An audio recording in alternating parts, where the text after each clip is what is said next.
who is a child liaison officer. We have Ben, who is a Royal Navy veteran. We got Hugo, who is a barrister, and he let us know that plenty of times. We got Ross, who is a sales executive and personal trainer. We got Maz, who is a civilian servant. He was a former police officer himself. Amanda, who is a retired police detective, and she let the wrong person know that. Reese, who is a sweet shop assistant. We have Fiona, who is a local government officer. Harriet, who is a crime writer and former barrister. That would come into play in the season. Adam, who is a builder. Sam, who is an account manager. Jesse, who is a hairstylist. Ellie, who is a psychologist. She did not use that at all. Matthew, who is a creative director. Roxy, who is a recruiter. James, who is a gardener. Jade, who is a PhD student. We got Faraz, who is an internal auditor. Jack, who is a personal trainer. Rachel, who is a head of communications. And Steven, who is a cyber security consultant. So to break down the cast, I'll start from the top. This was basically listed it pretty much in order of how these people either left the show or remained in the show. Nettie didn't get much with her. She was our first murder of the season. The one thing that you will remember from Nettie in this season is that she knew Ross and she let it be known immediately, a lot faster than Ross was able to lie about it and act like he didn't know her. So we didn't get too much from Nettie. Judy, she was the mother of Roxy, which became one of the secrets of the season. And the secret relationships on the season, I feel like it could have been a bigger deal, especially if Judy would have lasted longer. She was our first banished from the round table. I think it could have played more of a key factor if she stayed longer in this season, but her kind of punction and ability to kind of stand out and have a voice, it led to her getting a lot of suspicion from the cast. Ben, who was one of our, I think it was the second murder of the season. Ben, we didn't get too much from him. He's one of the older cast members on this season, the oldest actually, 66 years old. The one notable thing that we saw from him in the season was him saying that if I get murdered tonight, it's Ross. And that led to one of the big theories of the season, the library five. The five people that heard him say this in the library were then cast with a bunch of suspicion, which included one of our traitors being Steven. Then there was Hugo, who was our first traitor banished from the season. So to start us off, since we mentioned Hugo, we should mention in the first episode, as always, they basically announced you have our host Claudia, who is the best host of Traitors, honestly, in my opinion. She's the best host.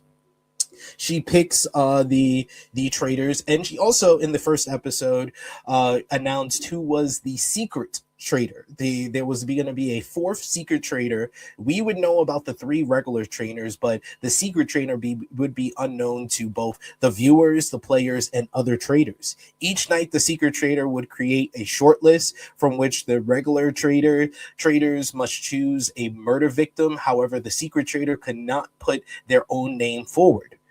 You had Rachel, Steven, and Hugo, who were chosen as the traitors, and after learning of the secret traitor, decided to try to uncover and banish that person as fast as possible. The first mission that we had, and the missions, honestly, can we all agree? If you watch Traitors, let me know in the comments. The missions are like the worst part of the show. The drama of the show, the entertainment of the show comes from the conversations that happen in the castle. It comes from the traitors in the turret. It comes from the traitors trying to kind of hide their identity and see how they move and talk to other people around the castle and stuff like that. And then most of all the drama. The primary source of drama and entertainment on Traitors is the round table. The round table is just key for that. And we talked about that when we broke down season 3 of Traitors. And that was the reality TV show, people. It gets highly emotional with civilians. With civilians on the UK season, it is unreal how emotional, how gripping it is to watch the roundtables and see how people react to different suspicions put on them, how they approach accusing someone else as a traitor, how the traitors hide their identity and avoid more suspicion put on them. It's so good. It's so riveting. It makes the traitors what it is today. But the missions, they raise the pot. They raise the money. Basically, the missions are the way that they raise the money that potentially can be won by the faithful at the end if they banish all of the other traders, or by the traders if they steal and are able to avoid suspicion and avoid banishment and get rid of all the other faithful. So the first one was a shield mission. They're in rowboats, and 3 teams of players search for coffins floating on a lake with gold in them, transported them to shore, and placed them in any of the graves named after the players to add 1,000 pounds to the prize fund. The players whose named graves remained empty were shielded from murder. The group won 10,000 pounds. Ross, Nettie, Maz, Judy, Rachel, Adam, Reese, Faraz, James, and Fiona ended up with coffins in their named graves. Nettie and Ross announced that they knew each other in this episode, but had not been in contact for over 10 years. This added a lot of suspicion to Ross when Nettie was the first one murdered. And while Roxy revealed to the audience that Judy was her actual mother.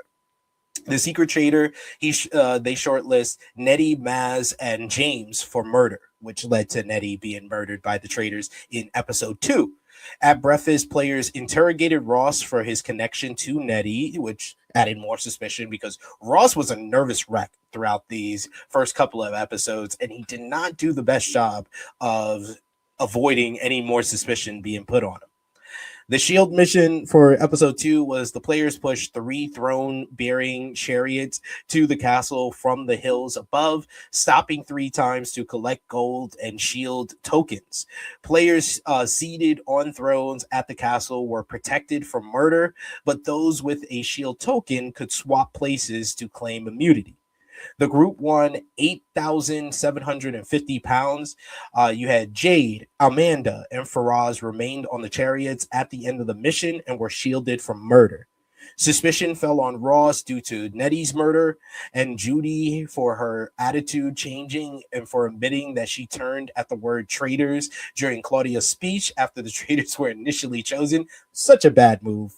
And I would never admit it, too. Only a few people probably saw it. Why would you even admit that? At the round table, Judy was targeted for being a big personality and was banished. She was revealed as a faithful, which disappointed a lot of the faithful in the cast. Ben told Jesse, Ellie, and James, Fiona, and Steven, the Library 5, that he now suspected Ross, and if he was murdered, it's Ross. In the the traitors discussed theories about the identity of the secret traitor, focusing on Ellie and Fiona as likely candidates.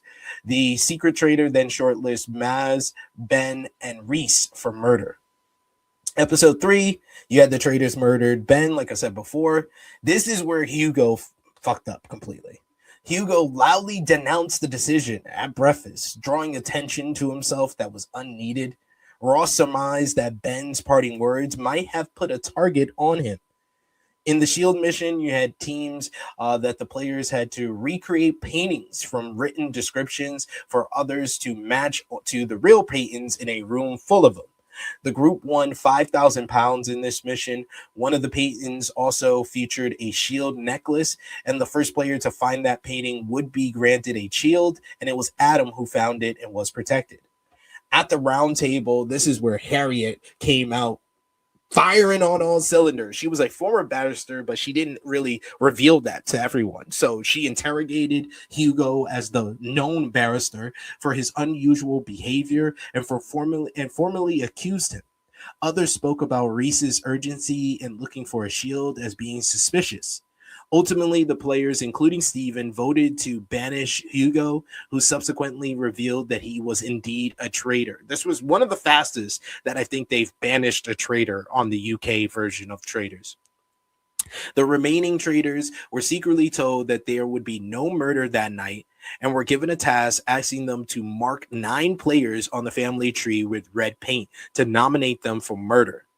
Rachel successfully did so. This caused another theory of the different people who were by the painting the night before, that was by the family tree the night before, and this caused like Steven to kind of draw attention towards other people because he was part of that Library 5 theory. The trader's prize for this was that the secret trader's identity was to be revealed to them that night, and from that point on, they would be just a regular trader. That brings us to one of the biggest characters of the whole entire season, Fiona. Fiona became a huge character. She's 62 years old.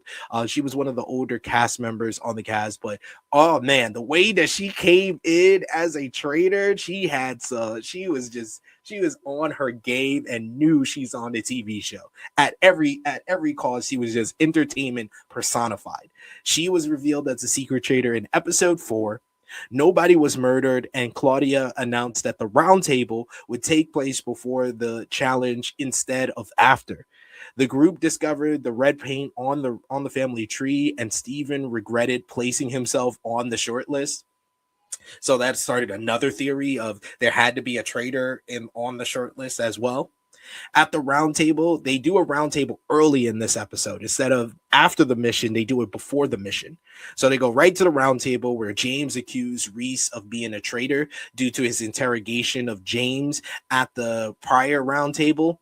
Ross was again brought under scrutiny due to his friendship with Nettie and Ben's final words. Ross was subsequently voted out over Reese by 1 vote and announced that he was a faithful. It was really Rachel who like led the charge in this vote as well. Rachel was also leading the charge when everybody was voting for Hugo in the last vote, which should have put more suspicion on Rachel as a traitor. But I will say this up front before we go through the rest of the episodes. This might be the worst and dumbest group of faithful that has ever been in the history of traitors. Like the clues and the stuff that I would have catched on to if I was in the house, they just did not get at all. It was just so bad. But yeah, Rachel really led the charge. She even made some corny joke that no one laughed at, where she was like, "Oh, how did Hugo look in the turret? How did Hugo look in the turret? Was Hugo this nervous in the turret?" Get it, guys? No. But yes, Ross was voted out by 1 vote. He announced that he was a faithful. Ellie revealed to the audience at this point that she was Ross's girlfriend. So we have another secret relationship in this season. This led to the mission where those shortlists for murder were placed in cages, while those not in danger had to pick a player and save them from finding and stacking 10 skulls. The first 5 successful players would have their partners released. The group won £10,000 from this mission and freed Amanda, Faraz, Jack, Jade, and James, leaving Sam, Reese, Maz, and Steven in cages. Fiona appeared to purposely stall so to not free Reese. But I mean, she's also on the older side, so I can't say that she did it. It appeared that way. It wasn't purposeful 100%. Well, as Sam was not chosen by any of the uncaged players, and so was automatically selected as a candidate for murder. Fiona and Rachel were forced to meet in the turret without Steven and debated which one to murder. The players theorized in the next episode, episode 5, they theorized that Steven would be the one murdered, because why wouldn't he? He had some suspicion on him from the Library 5, but I didn't necessarily believe that Steven would be like the obvious choice, but he was the one that didn't have that much heat on him. He was part of the Library 5, but that was the only heat that was really on him at the time. But him surviving murder added more suspicion to him throughout the season. Maz was murdered face to face by the traitors. It revealed to him, he gave them a stern. He was like, "I expected you, Steven, but you two, I'm disappointed in." Talking about Rachel and Fiona. The mission was next. The players were all allotted shields. They had to find the 10 spears in the woods and set them alight. However, with each burned spear, they had to choose a player whose shield would have also been burned, making that player eligible for the next murder. The group won 9,000 pounds. Then when we come back from the mission, this is at this point that Amanda chooses to tell Rachel that she is a former detective. Rachel and Amanda had become very close to each other and good friends throughout the season, and Amanda thought that she could trust Rachel at this point. Amanda was very stern and very much from the minute she took off her blindfold and the traitors were chosen, she saw Jade was nervous at the beginning, and every round table from here on out, she would blame Jade and accuse Jade of being a traitor because she looked nervous after she took off her blindfold. Great detective work, Amanda. At the round table, Jesse accused formerly Steven of being a traitor, as he was in the Library 5 for Ben's final words, and he also was in the cage, and how did he survive murder? Amanda was placed under suspicion for accusing Reese of being a traitor and stating that she would vote for Jade instead, despite previously stating that she was voting for Sam. She was all over the place. She accused 3 people, none of them were traitors.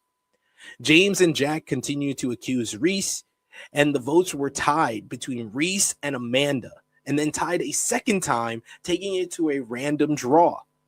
The pair chose a chest. This is only the second time in the UK season that a chest of chance chose who was going to be banished on this occasion. Amanda selected the empty chest, while Reese selected the one with the shield, and thus Amanda was banished. Amanda had a decent run. She was a main character. She was someone that a lot of people suspected was going to be the secret traitor revealed, but at the end, she reveals that she was, in fact, a faithful. After the round table, Rachel tries to take advantage of the fact that Amanda told her that she's a former detective and use her suspicions on people that are faithful to kind of give the traitors an advantage where they can get through a couple of banishments. However, this did not work out too well because she was so eager to do this immediately after the round table. She informs everyone that Rachel had told her in confidence that she was a police detective, that Fiona gets upset. Fiona privately accused Rachel of lying. She does it first to Harriet, and then she accuses Rachel face to face. And then Rachel basically tries to make a big deal out of it, where she goes to the rest of the faithful and she's like, "Can you believe that that Fiona accused me of lying?" And then Fiona just says, "All right, I'm gonna just throw a grenade in this shit." And she publicly accuses Rachel of being a traitor. She's like, "I think Rachel is a traitor." One of the best lines, one of the viral moments. This is one of the best episodes of the season, one of the best episodes of the Traitors I've ever watched, where I'm just on the edge of my seat, sitting next to my missus in our room. I'm like, "Oh my god, this is awesome!" She just knew, because we did not like Rachel. The way Rachel approached the whole Ross banishment and trying to be slick with that and putting all the heat on him when everybody was going for ego, and then also Ross was the only black brother on the season, so I took offense to that. I saw a little bit of myself in Ross, so I took a little offense to that. So that's why I didn't like Rachel a lot. So Fiona doing this was so awesome, because not only did she nuke Rachel's game a bit, she was nuking her own game, because you're a traitor as well. Why would you do that? It's so good. It's so awesome. It's one of the best moments of the entire season. Rachel then accuses Fiona of being a traitor back. Rachel, Fiona, Steven met in the turret to decide who to murder, and it's one of the best cliffhangers of the season, where they all take off their hoods, or you have Fiona standing there like a little pet, and you have Rachel with this face giving her the devil eyes, and Steven is looking so nervous. Steven has the best reaction to all of this going down in the kitchen, where he is just, he's like, the hell is going on? My two fellow traitors are at each other's throats and I'm stuck in the middle. But this helped Steven tremendously through the rest of the season, because all the heat went on Rachel and Fiona going into the next episode, and a lot of the suspicion came off of Steven until one of the faithful really started pushing it even more. So episode 6, One of the better episodes of the season as well to go along with episode 5. This is the fallout from Fiona accusing Rachel of being a traitor. Rachel and Fiona continue to argue in the turret. The traitors eventually choose to murder Reese, kind of just giving him like the out, because Reese was a fucking wreck. He started crying when he got the shield and was saved. At this point, everybody was just like, Reese is a faithful. Like, we got to stop accusing him. He's emotionally going through it. So this was a mercy kill by the traitors, and it shocked the faithful as well. The mission in this episode, the players split into 3 teams and had to make their way through the woods answering questions about the other players. The team with the most correct answers would win a prize. In the event of a tie, the team with the fastest time would win. It was Faraz, Rachel, Harriet, Roxy, and Matthew who won in a subsequent elimination game. Rachel, Harriet, and Matthew were given the opportunity and a great prize where they were given the opportunity to speak with the traitors that evening and ask 2 questions while the traitors are in like a confessional pew. At the round table, this is where everything came to a head between Fiona versus Rachel. They continued to accuse each other. Fiona did not have a good argument. Fiona was really jealous of the fact that she was close with Amanda and that she let Amanda know that a lot of the people in her family were former police detectives. So why did Amanda not tell her instead of Rachel? But Rachel had the better argument. She executed a lot better at the round table. Jade came under suspicion as well due to Amanda's accusations and suspicions of her before banishment. Sam continued to be accused of being a traitor as well. Steven and Jesse brought up that Fiona was also in the room for Ben's final word. So it would basically take all the suspicion, all the heat off of Steven if he blamed Fiona, if he voted for Fiona. Ultimately, Fiona was banished and revealed as a traitor, with her voting for Sam. Both Steven and Rachel voting for her. It was a wrap for her, and she was voted out. And she didn't even she voted for Sam instead of going for Rachel, which took a lot of heat off of Rachel, and it made Rachel look like a traitor hunter because she got one. Mainly because Fiona accused her. It wasn't like, oh my God, I got this intuition that it's Fiona. No, she just blamed back. She did what all these other faithful were doing, where someone would accuse a faithful of being a traitor, and that made the faithful accuse another faithful of being a traitor as well. It was so stupid, this theory and this strategy that the faithful were doing all season, and they didn't see through Rachel doing the same thing to Fiona. Steven and Rachel met up in a confessional type room for their individual meetings. During the one of the previous episodes at the family tree, it was a key part where Steven and Rachel, before they put the paint on the people basically blacklisted, they made a promise to each other that they wouldn't vote for each other and that they were going to try to win the whole thing together without the secret traitor. Like, Rachel wanted the secret traitor out from the jump, but Fiona escalated things a lot faster than even Rachel thought. So they met up there. They had their individual meetings with Matthew and Harriet.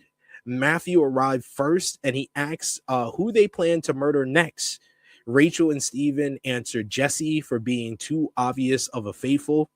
Matthew agreed with this assessment, and for his second question, he requested that they murder Jesse and then they recruit him as a traitor. And he asked if they had a deal. The episode ended with the traitor's written reply to him, but it was left unopened. Another great cliffhanger for the episode. These cliffhangers were hitting. They were hitting at this point. Episode 7, you get, this came the next week. Episode 7, you get the traitors agreed to the deal with Matthew, but they didn't. Spoiler alert, they did not do the deal.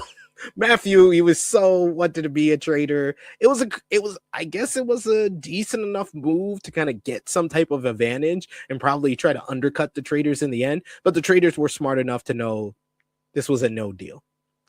Harriet, though, is the star of episode 7. Harriet, like I said, she was the person who led the charge in taking out Hugo. She's an actual true traitors hunter and took him out in good style.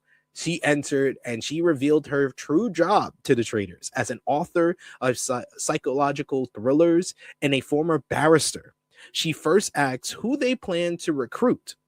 The Traitors replied Harriet, Sam, and Jesse. Harriet said that they were lying and then directly called out Rachel by name because she felt that the whole scene between Fiona and Rachel was traitor on traitor, and she was on the money in that. This left both Rachel and Steven absolutely shocked. They were stunned by this. She then asked if the Traitors would protect Rachel, and Steven and Rachel replied, no, take her. That's kind of a bluff call. But at breakfast, Harriet's whole game fell apart. This first part, Harriet was on game. She looked like the greatest faithful of all time, but then she just lost her composure and her compunction. 100% after this. At breakfast, Matthew refused to reveal his questions to the Traitors, and then Harriet directly calls out Rachel, and she is just on one. Roxy's like, well, let her speak. Let Rachel speak. She was like, Roxy, you're being the cat among the pigeons, Roxy. Oh my God. One of the other great lines of the season. The cat's amongst the pigeons, Roxy. Such a great line. I just have it ringing in my head over and over again over the last couple of weeks since this episode happened. At breakfast, Matthew refused to reveal his questions. Like I said, Harriet accused Rachel. Then they go to the shield mission, and they place 8 cherubs statues around the faithful fountain. In the fountain itself, players would find like coins with the location of a statue. The coins would then free the statue from the Plymouth, and then the players could decide whether they take a shield, which would forfeit any money the statue was worth. All statues had to be found, or neither the money nor the shields would count. They were able to do all of that. The players divided into teams and ran to get the statues. On finishing the mission, though, 7 statues were taken, and they banked only £3,000 because 4 shields were taken. Steven, Rachel, Faraz, Jesse, Jade, and Jack all got shields. James also secretly took one without his team realizing, though later admitted to just his team that he did take the shield. Since this initial plan was for Jesse's shield to cover James, Adam, Sam, and Harriet, Sam was very annoyed at James since 7 shields meant the odds of being murdered were very high for those without one.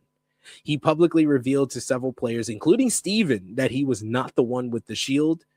At the round table, though, you had Harriet accuse Rachel formally, but other players were suspicious that her evidence was not substantial enough. Rachel also defended herself quite well by revealing that she had undergone training prior to the start of the game with a former FBI agent who had instructed her in body language and study of micro expressions. Rachel would later reveal that on the interview with BBC Radio 2 that she had taken a one-day ebook course on an online site designed by a former FBI agent. So was technically telling the truth. Not really at all. Harriet also accused Roxy and Matthew of being traitors, which kind of hurt her whole, like, she should have stand pat on Rachel, and she should have laid down the facts of her basically going for Ross when everybody was pushing towards Hugo, and then continued to push towards Ross, even though all the signs said that he was a faithful. She's never got anything right. She only went for Fiona because Fiona was going for her, and that was traitor on traitor. She should have pushed all of those facts to the forefront a little bit more, but she had basically realized that this was the dumbest and worst group of faithful in the history of the Traitors game. So she just gave up. She told everyone to vote her out to prove she was a faithful, to give her argument some legitimacy. Harriet was voted out and revealed herself as a faithful. In the turret, Steven and Rachel debated recruitment or murder. They didn't want to murder someone in either of their teams and were unsure who didn't have a shield in the remaining team, but they had to vote from that team regardless. In the end, they decided to take a gamble and murder. And they hit right. They lucked out a lot of times in this season. In episode 8, it's revealed that Adam was the one that was murdered by the traitors. Rachel and Steven have incorrectly deduced that he was one without a shield. It would be too risky to try and murder Sam because he might have been bluffing about not having a shield, and Jessie being the most likely to have taken one shield for herself, with the agreement of her team being the most liked, and James being more likely than Adam to sneak a shield without his team's knowledge.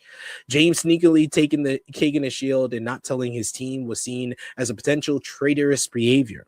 Suspicion fell on Sam, though, after he claimed that everyone knew he and Adam did not have the shields based on their reactions. However, most players had only known that Sam didn't. The shield mission is set in Claudia's cabin.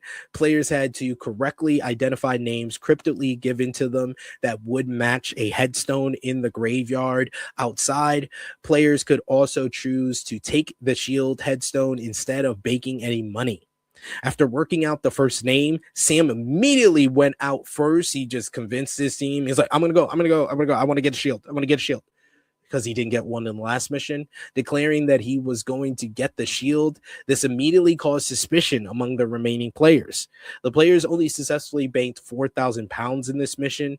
At the round table, several players were accused. You had Sam for both previous suspicions and how only someone in Adam's team could have known that he didn't have a shield. And Sam did come off like someone who's very cocky and confident in himself, which is never a good thing in the game of traitors. It makes you look suspicious, like you have some knowledge that other people don't have.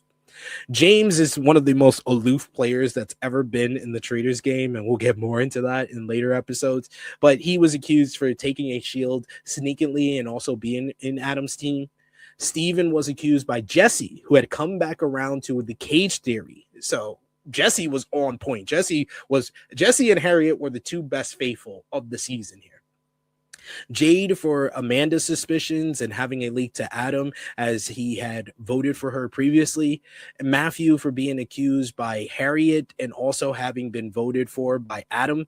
Sam was eventually banished with 6 votes and revealed himself to be a faithful. After the round table, Jessie pushed her Steven theory, while Steven and Jade suggested that Jessie could be a traitor, trying to waste round tables by checking off people from the cage mission. Rachel also put suspicion on Faraz. In the turret, Steven and Rachel agreed that they were never going to recruit Matthew, but worried that alerting him to this would cause him to reveal any hidden suspicions he might have about them. They debated the risk of murdering Jessie. They also considered Faraz, since neither of them wanted to have too many definitive faithfuls in the final, and the episode ended with them choosing murder one of the 3. The traitors decided to murder Jessie, with Steven hoping to spin it as him being framed, but episode 9, the murder of Jessie should have been the nail in the coffin for Steven. He had the Library 5 theory, he had the cage theory, and then he murders the person who's been leading the charge on both of those theories. This should have been the death nail, but once again, I will repeat, this is the worst and dumbest group of faithful I've ever seen in this game. And I'm talking, and yes, I am including, they're second. They're probably second because the Australian season 2, that was the dumbest. That was the dumbest and worst group of faithful. But this is the worst in UK series history, for sure. At breakfast, Rachel said that she had an idea of a traitor, but she said she was going to keep it close to the vest. The mission saw players hid inside giant boxes and had to answer questions about themselves that matched the answers of the traitors. However, the traitors had not given their answers yet. Rachel and Steven had to climb out of the boxes and quietly answer the questions before getting back in and voting with the group. They banked 3,250 pounds here. At the round table, Jade came under scrutiny for Amanda's acquisitions again. And how many murdered players had voted for her, and during that day's mission, answering her own name for who didn't deserve to be in the final. James for hiding his shield. Ellie was got under suspicion for her answers in the mission being largely aligned with the traitors, and Rachel implies she had been hanging around her to get information after her announcement that morning. Ellie was then banished with 4 votes, and she revealed that she was a faithful and that Ross had been her boyfriend. That was the big moment of this episode here. Claudia announced that there would be no murder that night and instead hosted a dinner party. The 8 players all talked about what they would do with the money. It was a nice, touching moment, wholesome moment with the team coming together, even though there was a bunch of faithful with 2 traitors there. Then Claudia arrived and showed them a dagger. Instead of a murder, the traitors would decide who to give the dagger, and they would get an extra vote at the next roundtable. Stephen and Rachel met up in the wine cellar to decide who to give the dagger to, and in episode 10, it was revealed to be James. The cast suspicion on Matthew, with James believing he and Roxy were traitors, attempting to divert suspicion. Roxy, meanwhile, believed James was a traitor who gave the power to himself. Jade continued to be accused, and Matthew told several others that he believes the traitors would vote for him. Shield missions saw the players had to spin on a carousel and then find gold bags hidden within toys. However, with every round, chairs would be removed, and the last person seated would win a shield. Jack won the shield, and on the car ride back, Faraz disclosed to Matthew and Roxy his suspicions about Rachel and Steven, which he has been keeping hidden to avoid being murdered. At the round table, we get Matthew accuse Jade as he believed she was too defensive, and this was just continuing the pile on Jade. Every round table was just a pile on Jade. And I felt bad for her because she's only 22 years old. You could tell she was very quiet and reserved, and she got more open and got like to accuse people, but she was only doing the, hey, you accuse me, so you must be a traitor theory, which never works and is a horrible strategy. James accused Matthew of attempting to cause confusion by giving the dagger to someone who was going to vote for him, giving him 2 votes, which made no fucking sense. No fucking sense. Like, this was a horrible, these people just had horrible theories, and they would always, in each roundtable, they would always forget what happened in the past roundtable, except for who voted for who. That's it. That's the only things they remembered from past roundtables. Not what was said, not other suspicions, not the Library 5, not the cage theory, nothing on Steven. What the fuck? Steven murdered Jesse. Harriet basically sacrificed herself to let you know that she was legitimate in voting for Rachel. They just forget about all of this shit in the latter episodes. Stephen called out how Matthew had said traitors would vote for him as being suspicious. Roxy was placed under suspicion for being seen at the family tree before the shortlist by Jade, while Faraz was and she accused Faraz for being too quiet. Roxy and Jade both accused James in the subsequent confusion, though that left everyone torn on who to vote for. Matthew was banished and subsequently revealed himself as a faithful. James was left in absolute shock after he really pushed. He's like, go with me here. I know it's him. I'm voting for him. So we all need to push this. And he just looked like the absolute dumbest person out of a dumb group of faithful. His suspicions had been so wrong and believed that he had sealed his own fate by drawing so much attention on himself. After the roundtable, James was placed under even further suspicion for his emotional response to the banishment. Faraz informed everyone of his belief that Rachel was a traitor before accusing her directly. His theory was based on how Fiona's outburst could have been traitor versus traitor, and he was on the money here. At the turret, Stephen and Rachel accused whether to murder Faraz or Roxy, but Faraz placing the suspicion on Rachel would cause, more suspicion to be put on Rachel, you would think, but not with this group.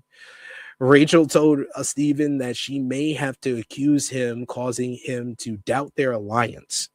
That led into the final 2 episodes. Episode 11, Rachel and Stephen chose to murder Roxy, which I thought was a dumb move because Roxy was the dumbest of the dumb traitors. She literally in her final speech says, oh, I'm so glad I made it this far, but I think, I want Rachel and Stephen to win because they are the most faithful. Dumb to the very, very fucking end. Probably one of the dumbest players to ever play the game of traitors. God bless her. God bless her. She's probably a great human being. She seemed like a very nice human being, but this was not the game for her. My apologies. If she's not dumb, she's probably a very smart person, but not good at Traitors. Jack and James were newly suspicious of Rachel because of Faraz's prior comments with Steven agreeing. Rachel continued to accuse James while Faraz asserted his suspicions about Rachel, Steven, and Jade. The players in the mission had to hike up to the Faraz monument while collecting gold and doing challenges to pay respects at the graves of the contestants. If enough gold was collected, the traitors would be barred from murdering. The players successfully collected £10,000 and prevented the murder. Both Jack and Faraz agreed that they were going to accuse Rachel, while Steven told the faithfuls he thought that it was either James or Rachel was the traitor. Then the players worried that the round table would be the last time the banished roles would be revealed, which it was. At the round table, Jack opened by accusing Rachel due to Fiona and Harriet's prior comments. Thank you for finally remembering some of these prior comments. James, Faraz, and Jade all laid out their suspicions of Rachel as well. Steven attempted to divert attention by accusing James due to his erraticness at the previous roundtable. Jack and James were further placed under suspicion due to always voting for the same person. Steven then accused Jade as she voted for James despite being suspicious of Matthew. Faraz brought the conversation back to accusing Rachel. Rachel then accused Steven as he survived the cage murder, and he retaliated by accusing her of copying Harriet due to seem less suspicious, which was a good move by him. The votes were tied at the end of this episode, with Steven voting for James instead of Rachel. James and Rachel both pleaded their cases before a second vote took place. To many players' astonishment, both Jade and Jack changed their votes. Only Jade needed to change her vote. Jack, why did you change your fucking vote? Him changing his vote totally lost this whole season for the faithful. And this send the banishment to a game of chance. When we go to the finale, episode 12, Rachel won the chest of chance and James was banished. He was revealed as a faithful, devastating Jack in particular, who changed his vote to James at the last moment. Steven admitted that he wasn't sure if he could win now that Rachel had survived. Rachel attempted to convince Faraz that she wasn't the traitor by claiming she believed it was Jade, and also saying that, she was looking forward to going up there and revealing that she was a faithful, which convinced Faraz, remarkably stupid that he was for believing this bullshit. He believed her. In the turret, Rachel and Steven reaffirmed their alliance by separately doubted its security in their confessionals. Jade suspected Faraz and Rachel, while Jack entirely suspected Rachel. Rachel and Steven planned to banish Jade at the round table, and Rachel did a great job of convincing Faraz to go along with this plan. The players had 45 minutes to drive speedboats in the final mission to get gold off platoons before the flares ran out, and then reach at the top of the Lorik Aran Dam. They collected £9,000. The players were then told they could add another £10,000 to the prize pot by running face first down the side of the dam to reach a helicopter in 5 minutes. The players successfully added £19,000, so the final prize pot was £95,750. Jack told Jade that he felt that Rachel had tried to guilt trick them during her final plea. Jade pointed out to Jack that Faraz had never voted for either of the successfully banished traitors, and that seemingly backing down from Rachel after the roundtable was suspicious. 1000% it was. Faraz went to convince Jack that they should go to Endgame together by banishing Jade first, and then Rachel and Steven. Jade told Steven all of her suspicions about Rachel. At the roundtable, Faraz accused Jade based on Amanda's suspicions. Jack accused Rachel of guilt tripping, while Steven pointed out that Rachel's demeanor after the previous roundtable was different. Jade was banished at the round table with 3 votes, including Steven, Rachel, and Faraz. Fucking idiot. Because Steven voted for Jade, to whom he had a very close, he was very close to, Jack wondered if he was a traitor. Rachel and Steven, they had won this game already. Confirmed their decision to vote for Roz first and then Jack last before they win the whole prize pot. Rachel and Faraz discuss voting for Steven, and Jack and Steven discuss voting between Rachel and Faraz. Steven privately weighed up the pros and cons of trying to eliminate Rachel before the final vote. At the end game, though, everyone chose to banish again. Faraz voted for Steven. You know that Jack is voting for Rachel. You know that Jack is voting for Rachel. You look like the smartest person in the world in like episode 10. And then the last 2 episodes, you just fell off the fucking cliff, Faraz. Faraz voted for Rachel. Jack voted for, Faraz voted for Steven. Jack voted for Rachel. Steven and Rachel voted for Faraz. Faraz was banished. All 3 remaining players chose to banish again. Rachel voted for Jack. Jack voted for Rachel. And in the deciding vote, Steven voted for Jack. Choosing to stay loyal to Rachel over winning alone, Jack was banished, and Steven and Rachel became the first Traitors team, first Traitors duo to ever win the Traitors, each taking away 47,875 pounds. This was a riveting season. I feel like the final was a bit of a letdown after all the exciting episodes. And it's not just because the Traitors duo win. A lot of the public wanted the Traitors duo to win because they were so faithful to one another, had that loyalty to one another. But like I said, I think that this whole season broke down when people realized how dumb and how this is one of the worst groups of traitors. I mean, one of the worst groups of faithful that we've ever seen. And the luck part that the traitors get. Like, I know Rachel getting a lot of credit for being one of the best traitors, and she is. She's on my Mount Rushmore. Both her and Steven should be on the Mount Rushmore of traitors' victories. But she had a lot of luck, whether it's the chest of chance, whether it's this dumb group of faithful that never remembered Harriet and Fiona and didn't peep the traitor versus traitor with Fiona and Rachel, didn't peep Harriet's sacrifice of Rachel, didn't peep Rachel pushing Ross in the face of everybody going for Hugo. There was so many things that should have voted Rachel out, but she was able to hold her composure, able to kind of put the suspicion on somebody else, lie to people enough to convince them to vote the other way, like Faraz. So she deserved this win. Steven lucked out so many times as well with the cage theory, with the Library 5, with Jesse pushing him and then murdering her. Like, I can't say that this is like, oh my God, this is a masterful performance by the traitors. This is just a very dumb and forgetful group of faithful and 2 traitors who were very good at lying and avoiding and lucking out into a victory. Overall, though, this was such a fun season of Traitors. So many great characters, whether it's Jesse, whether it's Harriet, whether it's Fiona, whether it's Steven and Rachel and their win at the end.